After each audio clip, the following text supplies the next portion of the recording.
बिस्मिल्लाहिर्रहमानिर्रहीम। प्यारा बारो अस्सलाम वालेकुम। एक्सरसाइज 2.3 जो अॼु असां स्टडी कंदासीं। उन में असांजो फाइंड द लॉगरिथम्स। उन में पहिरियों जेको असांजो सम मिलियल आहे उहो आहे असांजो 9। इन 9 जो असांखे लॉग फाइंड करिणो आहे त पहिरियों ई असां इन जो करेक्टरिस्टिक फाइंड कंदासीं। करेक्टरिस्टिक फाइंड करण लाइ असांखे साइंटिफिक नोटेशन अचणु घुरिजे।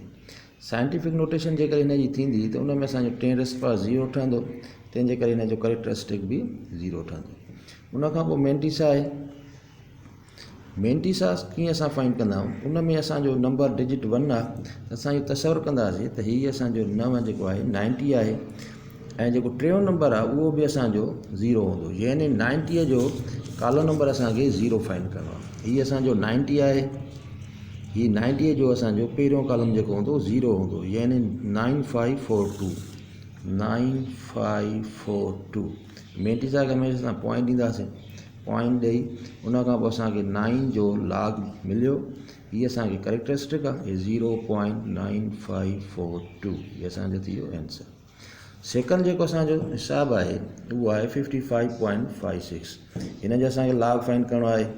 उन लाइ असांखे पहिरियों करेक्टरिस्टिक फाइंड कंदासीं।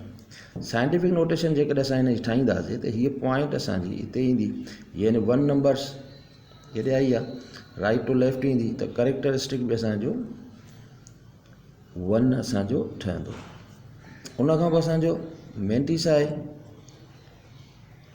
मेंटिसा असांजा 2 नंबर थींदा, यानी 55 जो पॉइंट खे नज़रअंदाज नेगलेक्ट करे 55 जो कॉलम नंबर 5 में असां ॾिसूं त इन जो वैल्यू छा आहे 55।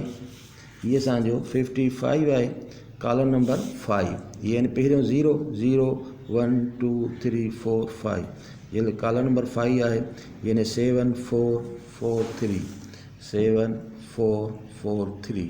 ये असांजी पॉइंट ईंदासीं। उन खां पोइ नंबर डिजिट 4 आहे, उहा असांजी 6 आहे, यानी 6 जेको आहे उहो असांजो मीन डिफरेंस हूंदो आहे। मीन डिफरेंस जेको आहे उहो असां जी टेबल्स में आहे, लॉगरिथम टेबल में, यानी रो जेकी हूंदी 55 जो कॉलम नंबर 6 55 आहे, हीअ असांजो मीन डिफरेंस वारो कॉलम आहे, उहो असांजो 6 आहे। 1 2 3 4 5 6, यानी 6 कॉलम में असांजो 5 आहे, यानी 5। उन खां असांखे लॉग लिखंदासीं, लॉग 55.56 जो असांखे मिलियो। हीअ असांजो होल नंबर हूंदो आहे, हीअ असां मेंटिसा में प्लस कंदासीं, यानी 1.74। हीअ 5 असांजे मेंटिसा में 3 में एड कंदासीं, यानी 4358, यानी असांजो थियो 0.7448। उन खां पोइ नंबर 3 आहे, उन जो असांखे पहिरें करेक्टरिस्टिक फाइंड कंदासीं, यानी ही पॉइंट साइंटिफिक नोटेशन तहत यानी हिते ईंदी। 2 नंबर्स राइट टू लेफ्ट आई, यानी करेक्टरिस्टिक असांजो बीहंदो 2।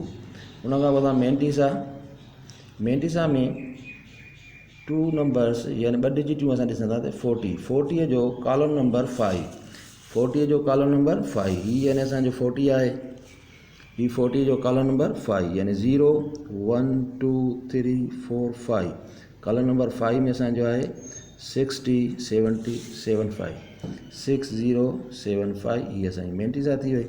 नंबर जेको आहे डिजिट 3 उहा असांजी मीन डिफरेंस आहे। मीन डिफरेंस असां ॾिसंदासीं, रो नंबर 40 जो कॉलम नंबर 3, रो 40 आहे असांजो, ही कॉलम नंबर असां ॾिसंदासीं 3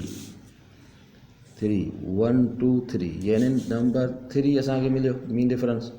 असांखे लॉग मिलियो 405.3 इक्वल टू असांजो करेक्टरिस्टिक होल नंबर आहे 2.607, यानी 5 3 एड कंदासीं 8 थी वेंदो, यानी असांजो आंसर आयो 2.60। इहो असांखे लॉग फाइंड थी वियो।